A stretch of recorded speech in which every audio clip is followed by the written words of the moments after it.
Hello guys, Eid Mubarak. Welcome to my another vlog.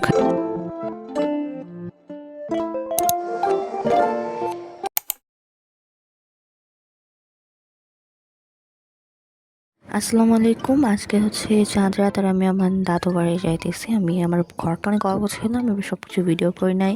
Plus এবারে ঈদটা ছিল অনেক বেশি বোরিং, তো আমি যে কোনোভাবে আমার মেকআপ অ্যাসেসরিজ এটসেট্রা জামা কাপড় ব্যাগের মধ্যে ঢুকায় নিয়ে যাব, কিন্তু বেশি দিন থাকবো না। আমার আসলে অনেক কাজ আছে আরও এখানে। আমার ব্যাগ, আমি জানি এটা অনেক কিউট। তবে আমি দাদার বাড়ি চলে আসছি, আমি এটা মেহেদিটা দিব। আমি অনেকক্ষণ ধরে পিন্টারেস্টে খুঁজতেছিলাম যে কোনটা দিব, কারণ পিন্টারেস্টে এত সুন্দর সুন্দর একটা থেকে একটা কোনটা দিব আমি খুঁজতেছি অনেকক্ষণ ধরে। মানে ভালো থেকে পাচ্ছেন যেটা আমার আমার ইজি হবে আর কি। তো তাও একটা পাইছিলাম, বাট ওইটাও কেন জানি বুঝতেছিলাম না কী করবো। খুঁজতেছি না, আমি দিছি আমার মেহেদি দিব। আমি ওই যে এই মেহেদিটা দেওয়ার অনেক ইচ্ছে, আমি মেহেদিটা দিলামও, বাট প্রবলেম হচ্ছে আমার ব্যাকগ্রাউন্ডের অবস্থা এত বাজে যে আমার ভয়েসটা অনেক ব্যাকগ্রাউন্ড সাউন্ড অনেক বেশি আসতেছিল। তো আমি এটা দিতেছি, এনে দিব, আমাকে আমি নিজে দিব এই হাতে। তো দেওয়ার পরে জিনিসটা ঠিক এইরকম হয়েছে। আই নো এটা ভালো হয় নাই, আমি এত ভালো করে দিতে পারি নাই, but I tried my best. তো এবার আমি যাব হচ্ছে ইফতার করতে। আমি ইফতারের পরে আরেক হাতে দিব, সেটা খুঁজতে হবে। তো ইফতারের পরে যে আমি আরেকটা খুঁজেছিলাম যে কোনটা দিব আমি বুঝতেছিলাম না, আমি আবার খুঁজতেছিলাম যে খুঁজি। বাট এখানে ব্যাকগ্রাউন্ডে আমার ভাই অনেক কথা বলতেছে ইচ্ছা করে, যাতে আমার ডিস্টার্ব হয়। তো হচ্ছে আমি খুঁজতেছিলাম, খুব সিম্পল একটা খুঁজতেছিলাম, কারণ যেহেতু আমার ডান হাতে দেওয়াটা আমার জন্য টাফ, তো একটু ইজি যেটা আমার জন্য খুশি হয় দিতেছিলাম। তো ভালো করে খুঁজতে আসলে আমি কি খুঁজতেছি তো জানি না। এত সুন্দর যে সবগুলো দিয়ে আমার এতগুলো হাত হয় না, কারণ আমি জানি না। যখন আমি মেহেদি দেওয়া শেষ তখন আরও সুন্দর সুন্দর খুঁজে পাই। তাও আমি একটা লোটাসের মতো দিতে চাইছিলাম, একটা লোটাস মাঝখানে, পাশে হচ্ছে যে ঠিক এইটার মতো নেই, এটা আমি দিব পরে ভাবছিলাম। তো পরে আম্মুর দিয়ে দেওয়ার কথা ছিল, বাট আম্মু হচ্ছে কোন ইউজ করতে পারে না, যেহেতু আমি এবার কোন ইউজ করতেছি। তো এবার হচ্ছে এই জন্য আমাকে নিজে দিছি, অনেক কষ্ট হয়েছে দিতে, বাট এতটাও খারাপ হয়েছে বলে আমি মনে করি না। আমি এটা সেভ করার পর আরও খুঁজেছি, পরে ভাবলাম যাতে যেটা পাইছে ওইটাই আবার দিব।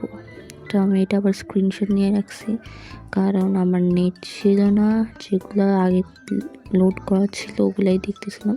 তারপর ঠিক এরকম হয়েছে, আমি জানি আমার হাত অনেক বাজে দেখতে, তার এটা এরকম হয়েছে, আমার হাত অনেক সুখ না, তো ওটা সুন্দর লাগে না আর কি। জিনিসটা অনেকটা এরকম হয় না, এটা ভালো হয় নাই। তো এরপরে আমি আবার আমার ভাইকে দিয়ে দিচ্ছি, আমার ভাই কান্নাকাটি করতেছিল, জানি না মেয়ে মানুষের মতো কেন দেয় এগুলা, পুরো মেয়েদের মতো লাগে। এটা আমার কাজিনকে দিয়ে দিচ্ছি, তাও আমি জানতাম না যে আমার দেওয়া লাগবে। তো এটা হচ্ছে পরের দিন সকালবেলা 8টা বাজে, আমি আমার ঈদের দিন আর কি। তো ঈদের দিন সকালে অনেক যে ঠান্ডা, আমার ঘুম থেকে উঠতে ইচ্ছা করতেছিল না, but still I woke up। এটা হচ্ছে আমার আউটফিট, আমার আউটফিটটা আমার খুব পছন্দ হয়েছে, একটা পার্পল টাইপের সব কিছু। আর এবার আমার যে ঝুমকাটা আমার র্যান্ডামলি মিলে গেছে, এটা একটু পিঙ্ক টাইপের, এটা একটু ভালোই লাগছে আমার। তো now I am going to ready, আমি এখন রেডি হবো, মেকআপ করবো। আমি জানি আমার ফেস দেখাতেছি না, বাট বিলিভ মি, আমি যখন এডিট করতেছিলাম আমার এত বিরক্ত লাগতেছিল, কারণ আমি আমার ফেস শো করবো না, বাট যখন আমি আমার ফেসটাকে হাইড করতে যাইতেছি, আমি চিন্তা করতেছি ভাই আমি এত নাড়াচাড়া কেন করি, আমি এত চঞ্চল কেন, আমি এটাই চিন্তা করতেছিলাম। বাট পরে মেকআপ করতেছে, আমার পাশে আমার কাজিনও ছিল মেকআপ করতেছিলাম, বাট তাও ওকে আমার লাস্টে যে একটু মেকআপ করে দেওয়া লাগছে, ও আইলাইনার দিতে পারে না। আমি আমার মতো করতেছি, আমাকে যত ডাক্তার নিষেধ করছে মেকআপ করতে পারে, আমি তাও করতেছিলাম, কোনো একটু মেকআপ না করলে অনেক বাজে দেখায়। আমার আউটফিটের সাথে যদি না করতাম দেখতে কেমন যেন লাগতো, বাট এটা আমার আসলে ভিডিও কিন্তু এত ভালো হয়নি এবার। তো ডোন্ট জাজ, বিকজ এটা আমি আমার গ্রামের বাড়িতে আছি, এখানে তো সুন্দর স্কোপ নাই যে আমি খুব সুন্দর করে ভিডিও, বাট এটা যদি আমার বাসায় হয়তো আমি খুব সুন্দর করে করতে পারতাম। আর যাতে এম্বারেসিং, এবার আমি বলছি অনেক বাজে হয়েছে, আমি অনেক আশা নিয়েছিলাম যে এবার একটু মজা করবো, বাট কিচ্ছু হয়নি, বৃষ্টিটা পুরো মুড খারাপ করে দিছে। বাট হ্যাঁ, আমি অনেক অ্যাস্থেটিক ছবি তুলছি, আমার খুব ভালোই লাগছে ওগুলো। তো ওগুলো আমি অলরেডি পোস্টও করে দিছি, তো you can go and see that. তো আমি হচ্ছে মেকআপ করতেছি, আমি ফাউন্ডেশন মারতেছি। এবার আমি খুব হালকা মেকআপ করছি। আই উইশ মানে দেখাইতে পারতাম, বাট দেখাতে পারি নাই, কারণ আমি আবার ফেস শো করবো না। আমি জানি না, আমার খুব ইচ্ছা হইতেছিল, আবার স্টিল। তো আমি ফাউন্ডেশন দিতেছি। এবার আমার আসলে কি গত বছর যে আমার স্কিনের প্রবলেম হয়েছে, অনেক মানে বাজে একটা অবস্থা, স্কিনের অবস্থা খুবই বাজে ছিল। তো ডক্টর নিষেধ করেছিল যাতে আমি কোনো মেকআপ করি। এবার আমি গত বছর ডিসেম্বর থেকে এবছর কোনো মেকআপ করি না। এবার ঈদে ভাবলাম যে একটু করা লাগবে। এবার আমি ওই চিন্তা নিয়ে আসছিলাম যে আমি করবো না, আমি সবাই লিপস্টিক নিয়ে আসছিলাম। তো পরে এসে ভাবলাম যে না, করা উচিত। পরে আমি আমার কাজিনদের কাছ থেকে নিয়ে করছি। কইরা মনে হলো খারাপ কিছু করি নাই, কারণ মেকআপ না করতে খুবই বাজে দেখতে লাগতো আমাকে। এটা খুবই হালকা মেকআপ ছিল। আমি জানি একটু মেকআপটা ভিডিওটা লং লাগতেছে, বাট এটা হচ্ছে কি জিনিসটা আমার ফিক্স করতে টাইম লাগছে। আমি তেমন একটা ভালো মেকআপ করি না, সো আমার ফিক্স করতে একটু টাইম লাগছে। আমি কিছু একটা বেশি, কিছু একটা খুব সবচেয়ে বেশি বিষয়টা লাগছে আমার আইলাইনার দেওয়ার সময়। আমি তো আইলাইনার দিতেই পারি না ভালো করে, একটুও পারি না। মানে একটা সুন্দর করে দিয়ে আরেকটা দিতে পারি না। এবার আমি একটা সিডেন আইলাইনার দেওয়ার ট্রাই করছি। টু বি অনেস্ট, আমি মেকআপ করার পরে আমি হচ্ছে আমার আরেকটা রুমে গেছিলাম, যাতে আমি আমার ক্লথ আনতে পারি। আমি ক্লথ আনতে ভুলে গেছিলাম, যাতে আমি হিসাব পড়বো এবার। তো ক্লথ আনতে পারে গেছি, যাওয়ার পর দেখে কি যে ওয়েট হোজ দিস, মানে আমি নিজেকে নিজে চিনতেছি না, কারণ আমাকে অনেক বেশি মানে অন্যরকম লাগতেছিল, বিশেষ করে মেকআপের জন্য। আমি কিরে আমার নিজে চিনতেছি না, এটা মানুষ আমার কেমনে চিনবে।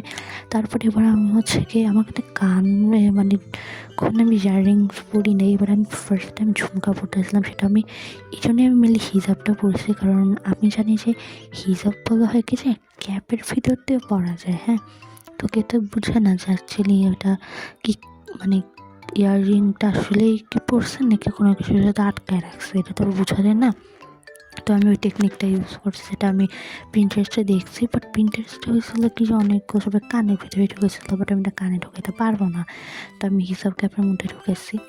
আমি না আসলে ফিক্স করতে অনেক টাইম নিয়ে নিয়েছি। আমি মানে এখনও ফাউন্ডেশনে দিতেছিলাম, কারণ পরে যে লুজ পাউডার দিয়েছি সেটা আমার কাজিনের কাছ থেকে নিয়ে। এবার আমার অনেক কাহিনি হচ্ছে বলে মানে এত বেশি চাপ ছিল আমার, মানে সামনে আমার স্কলারশিপ, সব মিলে এত চাপ ছিল যে আমি এবার ঈদের শপিং করছি ঈদের মাঝখানে, মানে রোজার মাঝখানে। আমি সবসময় ঈদের আগে করি, মানে যখন রোজা শুরু হওয়ার আগে করি, এবার রোজার মাঝখানে করছি। একদিন গেছি, কিচ্ছু পাইনি জামা কাপড়। পরে যায় পুরা দিন ঘুরে আমার আম্মু আব্বা আমার জামা আনছে। এরপরে যে আমার যে অ্যাসেসরিজগুলো, ওইগুলো আমি কোথাও পাইতেছি না, ওইগুলো কেনার টাইম পাইতেছি না, বলা উচিত হয় না আমার। তো এরপরে আমি বাড়ি যখন আসছি, ওই দিন ওই চাঁদ রাতে আমি কিন্তু রাতের বেলা গিয়ে কিনে আনছি। আমি ওটা কোনো ভিডিও করি না, কারণ এখানে আমার দাদু বাড়ির এখানে এত ভিড় থেকে চাঁদ রাত পুরো সারা রাত একদম ভিড়।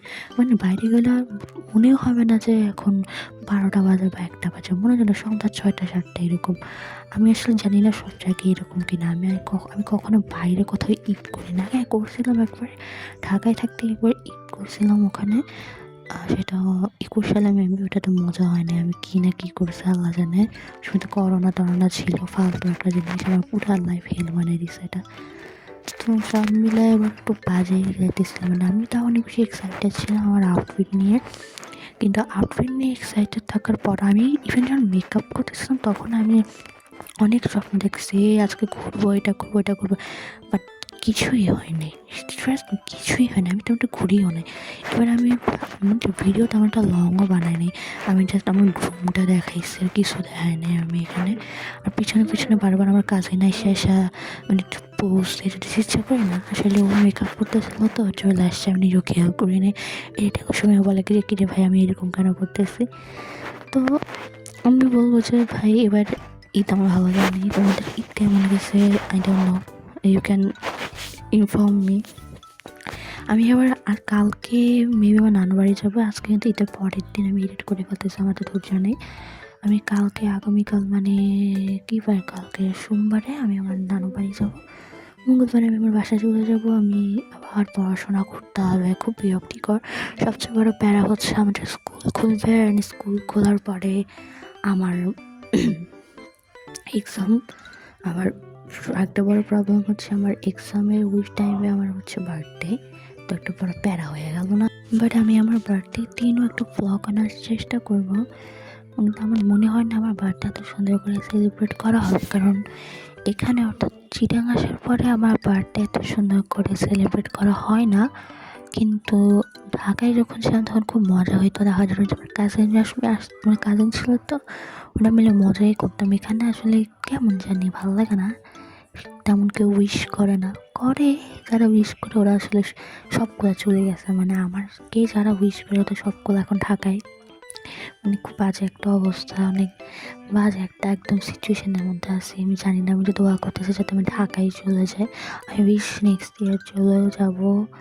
অনেক আমার মানে তার জন্য আমার একটু হার্ডওয়ার্ক করা লাগবে, কারণ আম্মু আব্বু শর্ত যে আমি যদি 9-এ সায়েন্স না পাই তাহলে আমাকে ঢাকায় নিয়ে যাবে না।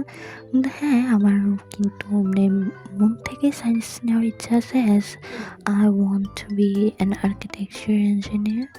এই জন্য আমি জানি না কেন জানি এত কাহিনী বলতেছি, কিন্তু আমি মেকআপ আমার শেষও হইতেছে না, আমার নিজের বিরক্ত লাগতেছে ভাই এখানে কথা বলতে। আমি জানি না কি কথা বলতে হবে, দ্যাটস ওয়াই তেমন একটা ভয়েস দিই না। এবার আমার অন্য ভিডিও আপলোড করার তো আমার একটা ইচ্ছা ছিল না, বাট ভাবলাম যে যেহেতু অনেকদিন ধরে ভিডিও আপলোড করি না, সেটা একটু করা উচিত। তো এবার আমি আমার হিজাব পরার জন্য ক্যাপ পরছি, অ্যান্ড আমি ঝুমকাটাকে ক্যাপের সাথে লাগাই নিব।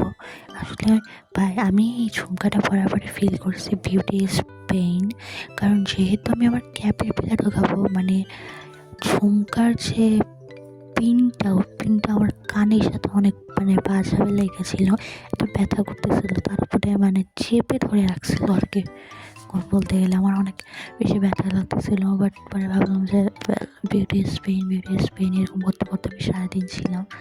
কিন্তু হ্যাঁ, আমার আউটফিটটা সুন্দর ছিল, সবাই পছন্দ করেছে, আই লাভ ইট।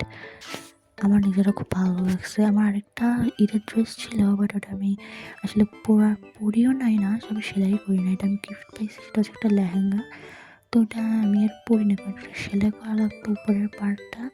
যে আমার একটা কাজিন আছে যে ঢাকায় থাকে, আমাকে বললো কি যে তুমি ভাইয়ার বিয়ের জন্য রেখে দাও। আমি তো বলতেছিলাম ভাইয়ের বিয়ে হইতে হইতে দেখা যাবে যে আমার বিয়ে হইতে আমার বাচ্চা কাচ্চা করতেছে, তার সাথে আমি হ্যাঁ 7,000 টাকা উড়ে যাবো আর কি।